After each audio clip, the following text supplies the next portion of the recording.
अस्सलाम वालेकुम स्टूडेंट्स। आज के लेक्चर में हम चैप्टर नंबर 8 गुलिस्तान ऑफ सादी को पढ़ेंगे। गुलिस्तान ऑफ सादी, इस चैप्टर में इन्होंने शेख सादी की 3 छोटी कहानियाँ लिखी हुई हैं जो कि सबक आमूज़ कहानियाँ, उनमें कुछ ना कुछ लेसन मिलता है। उससे कि पहले हम लेसन के अंदर जो कहानियाँ उनमें जाएँ, पहले हम कुछ वो पढ़ लेते हैं जिसमें उन्होंने शेख सादी के बारे में मगरिबी लोगों की क्या राय है वो लिखी हुई है। ये फर्स्ट लाइन है, Sheikh Saadi was a great story teller. Sheikh Saadi एक बहुत अच्छे कहानी सुनाने वाले थे। He speaks to all nations, वो बोलते हैं तमाम कौमों से, एंड इज़ परपेचुअली मॉडर्न, और हमेशा के लिए जदीद हैं। सेड एमरसन, ये एमरसन ने कहा है। इसी के नीचे एक और इन्होंने जिक्र किया है एडविन आर्नल्ड की तरफ से कि Edwin Arnold has aptly described Gulistan in culinary terms.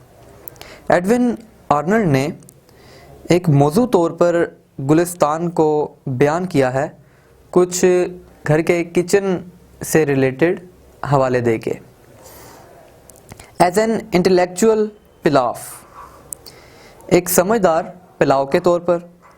Uh literary करी, एक अदबी शोरबे के तौर पर। आ kebab of a versatile genius, एक कबाब एक हमेशा रहने वाले जीनियस के लिए।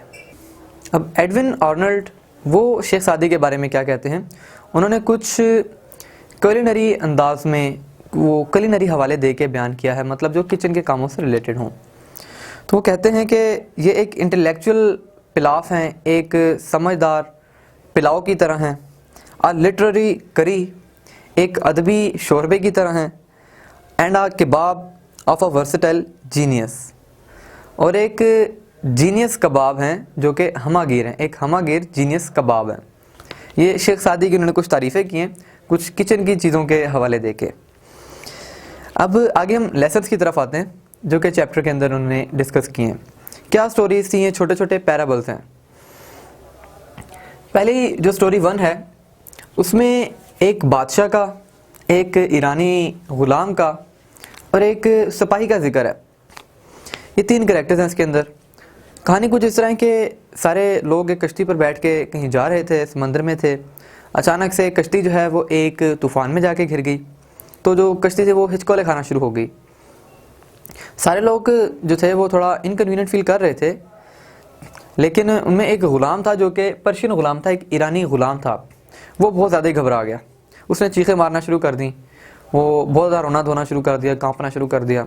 उसकी वजह से हुआ ये कि जो आसपास लोग बैठे थे वो भी बहुत ज़्यादा तंग होना शुरू हो गए। सारे लोग तंग हो रहे थे, बादशाह भी तंग हो रहा था। तो एक सार्जेंट ने, सिपाही ने बादशाह से इजाज़त ली कि मैं इसको चुप करवा सकता हूँ। बादशाह ने कहा मेहरबानी होगी।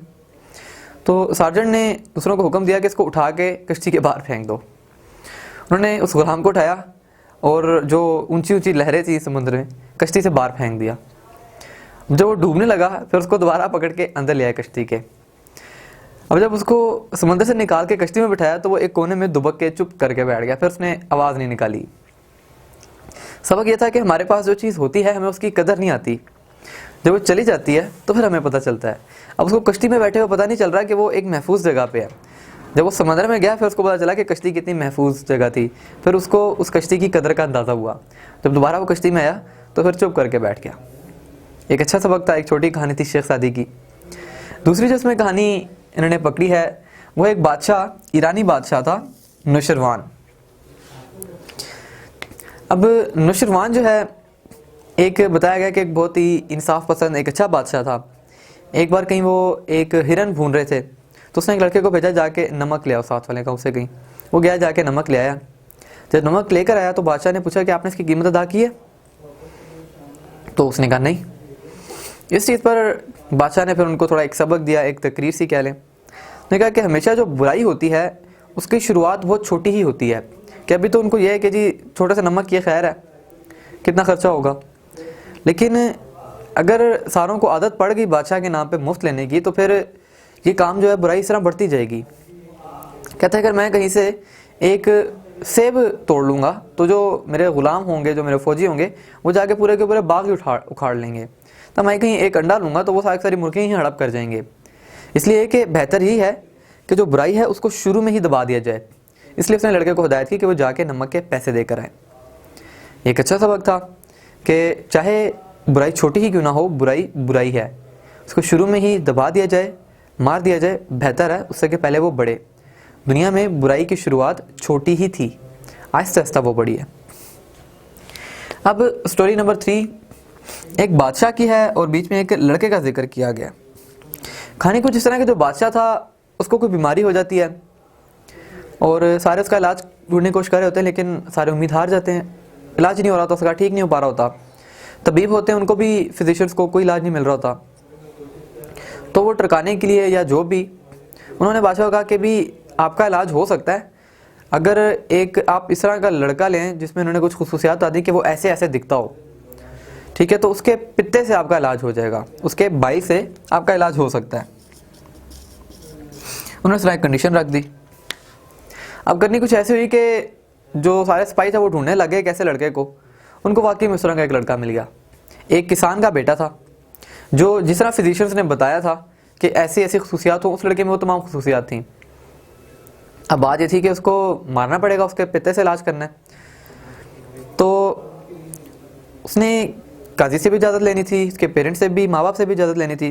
तो किया ऐसे कि जो उसके माँ बाप थे उनको बहुत सारे पैसे दे के ख़रीद लिया, उनकी भी इजाज़त ले ली, और जो काजी था उसने फिर इजाज़त दे दी। उसने कहा ठीक है जी, बादशाह की जान बचानी है, इसलिए बस ये हलाल है।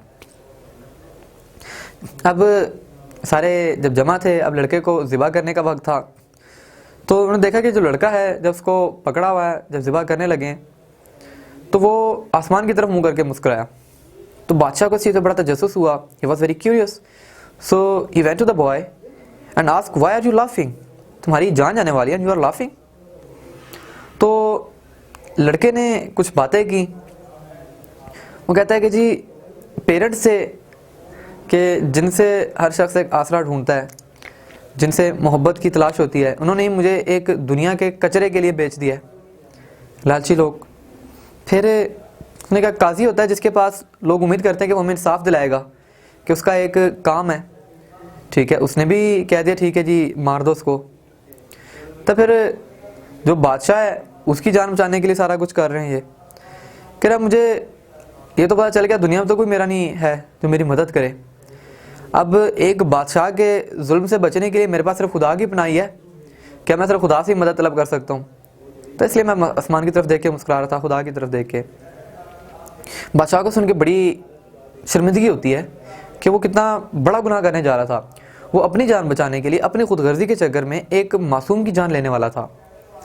तो बादशाह था वो आंसू में भर गया, उसको रोना आया, उसको बहुत शर्मिंदगी हुई कि वो गलत कर रहा था। तो उसने लड़के को छोड़ दिया, उसने लड़के को गले लगाया, उसका माथा चूमा, उसको बहुत ज़्यादा दौलत भी दी, माफ़ी मांगी, छोड़ दिया। फिर अल्लाह की तरफ से कुछ करनी ऐसी हुई कि कुछ वक्त बाद बादशाह भी खुद ब खुद ठीक हो गया, जो उसको बीमारी थी वो खुद ही ठीक हो गया। तो ये कि कर भला हो भला, आप दूसरों का भला करें, आपके साथ भी भला ही होगा। एक ही इसमें अच्छा सबक था। यहाँ पर ही आपकी कहानी के अंदर जो स्टोरीज थी वो कंप्लीट होती हैं। अब इसकी एक्सरसाइज देख लेते हैं। पहले अगर आप इसके रीडिंग नोट्स देखेंगे, पहला लफ्ज़ है परपेचुअली, हमेशा के लिए।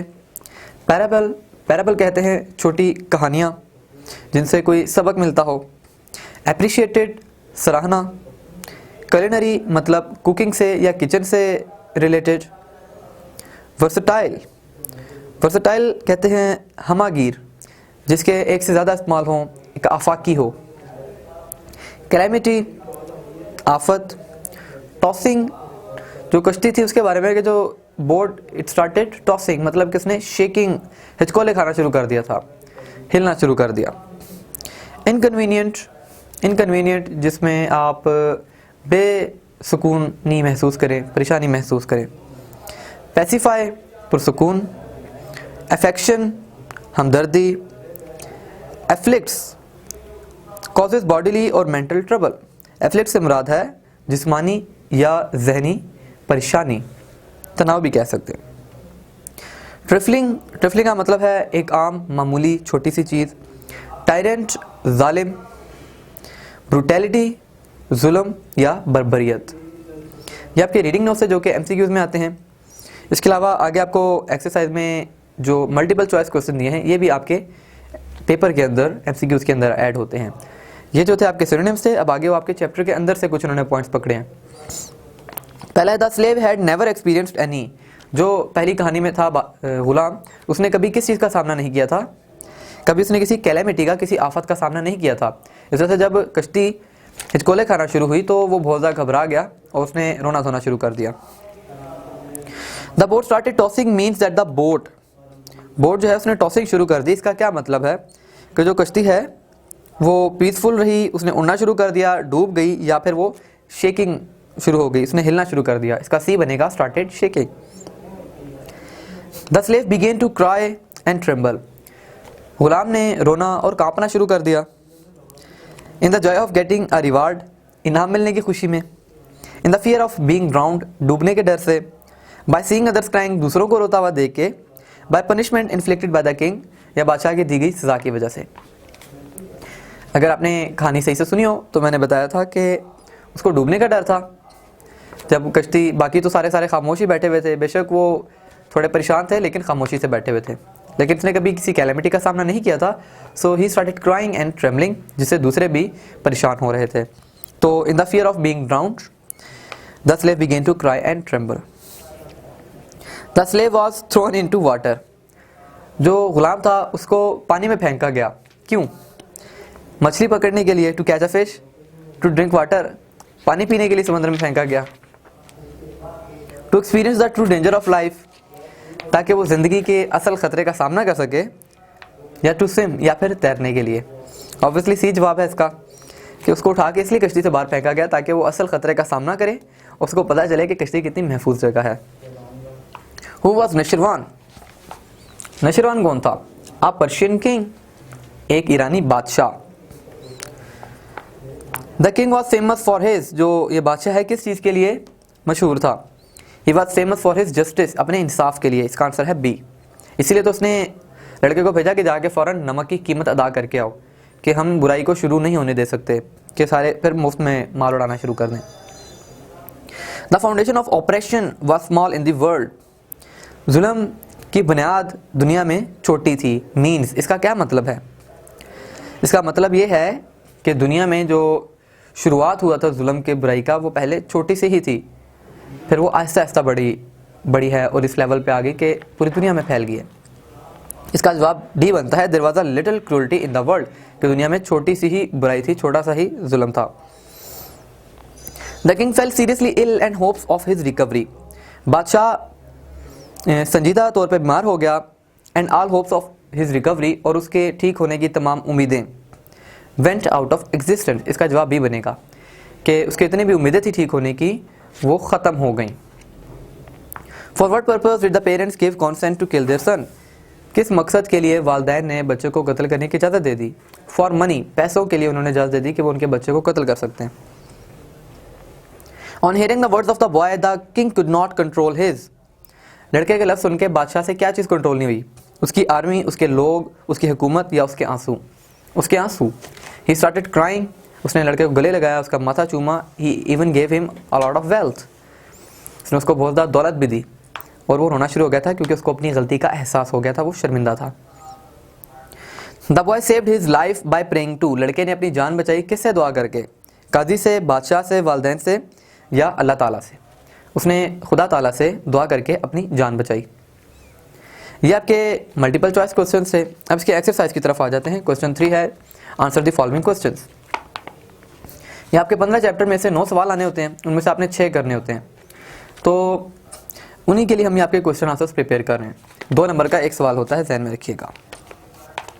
क्वेश्चन 1 है, what was the advice given by Nushirwan to his people? जो नशिरवान था बादशाह, जो कि स्टोरी 2 में था, Persian king who was famous for his justice, उसने लोगों को क्या मशवरा दिया?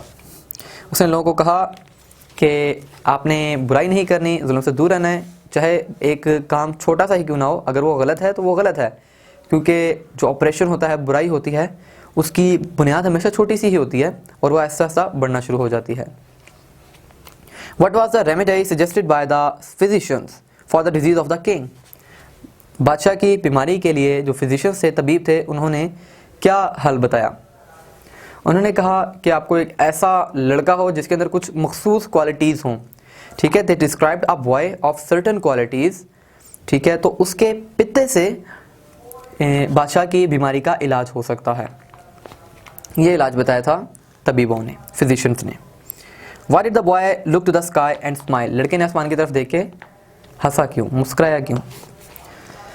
जो लड़का था वो जब उसने देखा कि दुनिया से उसको कहीं से इंसाफ नहीं मिल रहा, उसके पेरेंट्स से भी नहीं, काजी से भी नहीं, बादशाह से भी नहीं, और सारे उसको कत्ल करने पे लगे हुए हैं, तो उसने खुदा से तलब की मदद। तो उसने आसमान की तरफ देखा, मतलब खुदा की तरफ वो उसका इशारा था, और मुस्कुराया कि वो जैसे खुदा से मदद तलब कर रहा है। What should be the role of a Qazi?